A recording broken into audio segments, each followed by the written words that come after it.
बिस्मिल्लाहिर्रहमानिर्रहीम। अस्सलाम वालेकुम ख़वातीन व हज़रात, चैनल पर आने का बहुत बहुत शुक्रिया। अगर आपने अभी तक चैनल को सब्सक्राइब नहीं किया तो इसको सब्सक्राइब कर लें ताकि शुर आफाक नावल कई चांते सरे आसमां की तमाम वीडियोस आप तक पहुंच सकें। एक गागर थी लेकिन उनके कदम सुस्त पड़ रहे थे, गोया पंगट पर जाने के बारे में वो गुम में गिरफ्तार हों। लेकिन बहरहाल पानी तो भरना ही था और एक बार कुएं पर आ जाने के बाद उन्हें वापसी की बज़ाहिर कोई उजलत ना थी। दोनों की निगाहें गिरदो पेश में कुछ ढूंढ रही थी। अगरचे कुएं पर से कुछ नज़र ना आता था, लेकिन शायद उनके दिल ने गवाही दे दी थी कि मुसाफिर पास आ गए हैं। भीड़ कम हुई लेकिन हबीबा और जमीला ने आगे बढ़ने की कोई कोशिश ना की। पंगट पर निगाहें जमाए हुए भाइयों ने फैसला किया कि अब पेशकदमी के लिए वक्त मुनासिब है। थोड़ी दूर वापस जाकर घोड़े दौड़ाते हुए वो इस अंदाज में कुएं की तरफ मुड़े, गोया अभी अभी पहुँचे हों। उनको आते देखते ही एक औरत ने हबीबा की कमर में ठोका दिया और कहा, लो वो आ गए तुम्हारे प्यासे मुसाफिर। तौबा है दीदी, आप भी कैसी बातें करने लगीं। हमारे प्यासे क्यों, वो अपने होते सोतों के प्यासे होंगे। मैं तो उनसे लोटा भी ना उठवाऊं। जी बंदगी अर्ज है। याकूब ने पास पहुंचकर कहा, शिकार से आ रहे हैं, बड़ी प्यास लगी है, ज़रा पानी पिलवा दीजिए। गांव की औरतें अपने अपने गड़े और गड़वियाँ उठाकर वापस जाते जाते मानिखीज अंदाज में मुस्कुराईं, लेकिन किसी ने कुछ कहा नहीं और ना ही किसी ने जानने की जल्दी की या ठहरे रहने का कुछ इशारा ही दिया। दोनों लड़कियों के चेहरे गुलाबी होने लगे, लेकिन जवाब उन्होंने भी कुछ ना दिया। क्यों साहब, पानी ना मिलेगा? कुएं पर करबला नहीं मचती, सबीलें लगती हैं, दूसरे भाई ने मुस्कुरा कर कहा। अब जमीला ने ज़रा तंग कर जवाब दिया, कोई बर्तन हो तो निकालिए। ओग से पीना तो आपको आता नहीं, पीने पिलाने के लिए और भी तरीके हैं, और भी बर्तन हैं। बातें ना बनाइए, हमें देर हो रही है, जमीला ने मुंह फेर कर कहा। इस स्नाह में भीड़ छट चुकी थी, लेकिन गांव की औरतें अभी बहुत दूर ना गई थीं। हबीबा ने वापस जाती हुई औरतों को पीछे एक नज़र देखा और आहिस्ता से बोली, इस तरह यहाँ आ जाना आप लोगों को सोता नहीं, लोग क्या कहेंगे।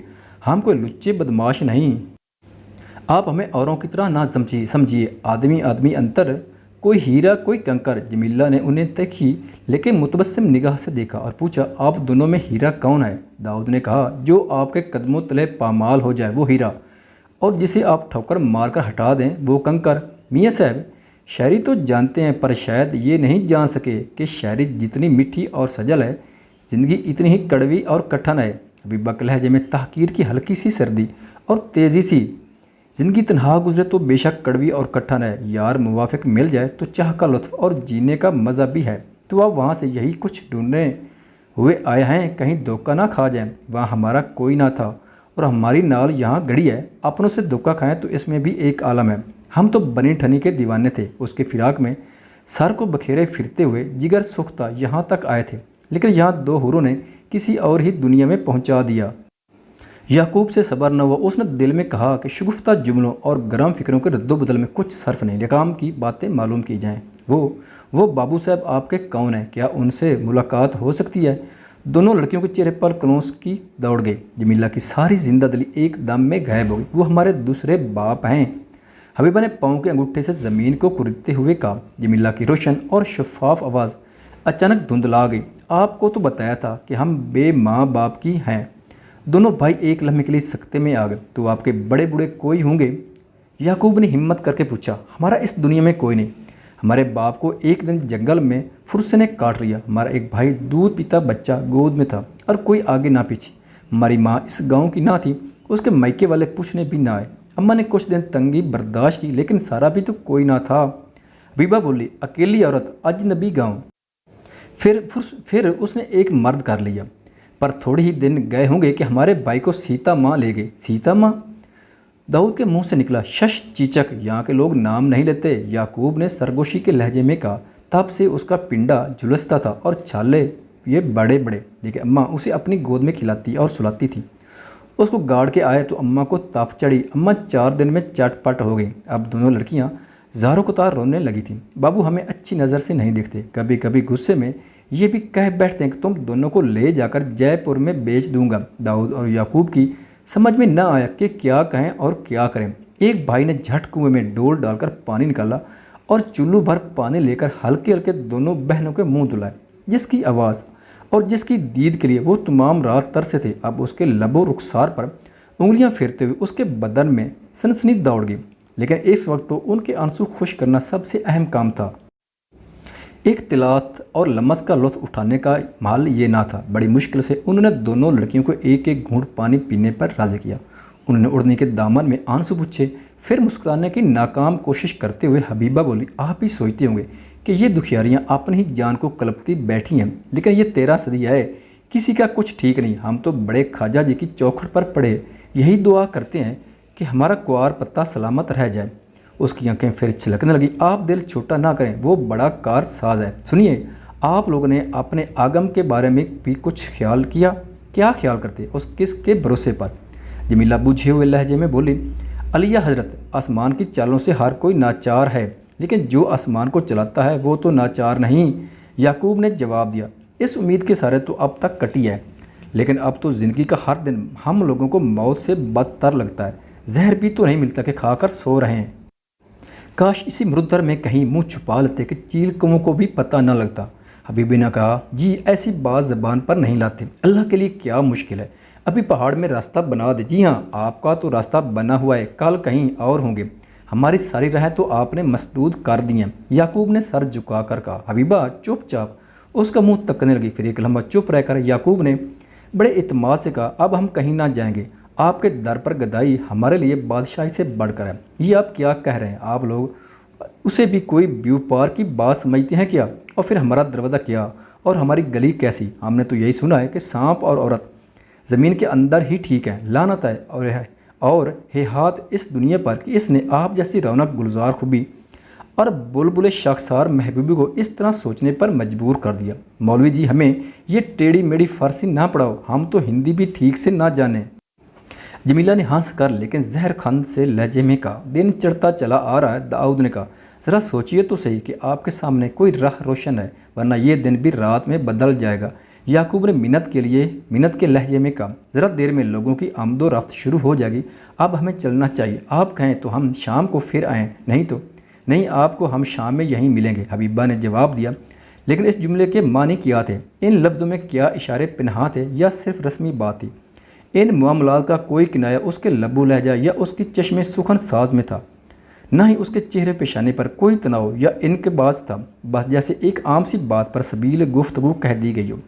مطلب نکالنا تو ان کا کام تھا، بشرط کہ کہنے والے نے کچھ مطلب رکھا بھی ہو۔ سبھی اپنے اپنے ظرف اور اپنی اپنی توفیق کے اعتبار سے دولت معنی سے بہرہ مند ہوتے ہیں، ہر ایک کو اپنے اپنے حصے کی ملتی ہے، لیکن کیا خبر ہمارے حصے کی اسی میخانے میں ہے یا کہیں اور تیکن کی کمی اپنی جگہ۔ لیکن داؤد اور یعقوب نے قسمت ٹھونک لی تھی، اگر آج کامیابی نہ ہوئی تو بھی وہ میدان چھوڑ کر جاننے والے نہ تھے، اگر کامیابی انشاءاللہ ہوئی تو انہوں نے آئندہ کا انتظام بھی سوچ لیا تھا۔ سرائے واپس پہنچ کر انہوں نے اپنے رہبر کو معقول معاوضہ اور قرار واقعی انعام دے کر رخصت کیا کہ آگے کا راستہ ہمارا دیکھا ہوا ہے، ہم یہاں سے باندی کوئی ہوتے ہوئے اکبر آباد نکل جائیں گے۔ پھر انہیں دوپہر کو باندی کوئی کی راہ پر ایک منزل جا کر ایک سرائے بھی ڈھونڈ لی۔ شام پڑنے سے پہلے ہی انہوں نے رخت سفر باندھ لیا اور بھٹیاری کو انعام و کرام دے کر چاروں گھوڑوں کے ساتھ باندی کوئی کی راہ تھام لی۔ ایک دو کوس جا کر انہوں نے گھوڑوں کو سستایا، پانی پلایا، تہدم گھوڑوں پر سوار ہوئے اور پنکٹ والے گاؤں کو واپس چل پڑے۔ لیکن اس بار ان کی کمر میں پیش قبض کی بجائے تلوار تھی۔ عورتوں کا ہجوم آج شاید کچھ جلد رخصت ہو گیا تھا۔ اس وقت وہاں صرف حبیبہ اور جمیلہ تھیں۔ دونوں بھائی گھوڑے اٹھائے ہوئے درانہ کنویں تک آ گئے۔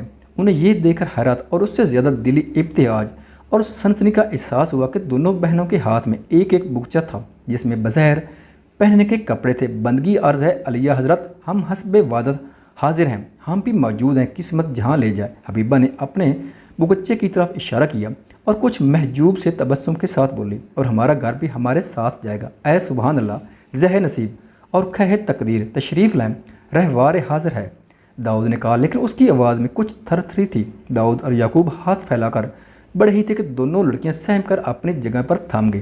ایک دھاڑتی ہوئی آواز سنائی دی، ٹھہر تو جاؤ مال زادیو، ابھی تمہاری ایسی گت بناتا ہوں کہ چیل کموں کو تم پر رحم آئے۔ حرام زادی چھتی سی، تم لوگوں کی یہ ہستی کہ اپنے دھگڑوں کے ساتھ گاؤں میں سب کے آگے مستی کرو۔ بابو آ گیا۔ حبیبہ نے سسکی لے کر کہا، ہے اللہ اب کیا ہوگا؟ ایک ادھیڑ سے کچھ زیادہ عمر کا شخص دھوتی اور سوتی بنڈی میں ملبوس، گلے میں سیاہ سیلی اور تعویذ، ہاتھ میں لمبا راجپوتی بلم لیے بڑھا آ رہا تھا۔ اس کی چھوٹی چھوٹی آنکھیں لکڑ بگے کی یاد دلاتی تھیں۔ नज़दीक पहुंचकर उस शख्स ने मुसाफिरों से तो कुछ तअर्रुज़ ना किया, लेकिन लड़कियों पर झपटना चाहता था कि दाऊद ने अपनी लंबी टांग आगे कर दी। वो लड़खड़ा कर गिरा और अभी संभलने की कोशिश कर रहा था कि याकूब ने तलवार निकाल ली और बोला, इन लड़कियों पर तुम्हारा कोई हक नहीं और ये बालिग हैं और अपनी मर्ज़ी की मालिक। तुम उन्हें अपनी हवस का शिकार बनाकर कोठे पर बेचना चाहते हो, तो ये हम ना होने देंगे। बाबू ने माँ की गाली देकर उठने की कोशिश करते हुए कहा, तुम हो कौन मुझसे कहने वाले कि क्या है और क्या नहीं है। याकूब ने तलवार की नोक उसके तलवे में चिबोई और कहा, उठ सीधा अपने घर जा, ये लड़कियां हमारे निकाह में आएंगी, तेरा उनसे कुछ लेना देना नहीं, और ले तेरा इन पर कुछ निकलता था तो ये ले। ये कहकर उसने रुपए के 2 बदरे हमियाने से खोलकर बाबू के मुंह पर फेंक दिए और फेंके इस होशियारी से कि एक तोड़ा गिरते गिरते खुल गया। बाबू के सर और मुंह पर रुपयों की बुछार सी हो गई।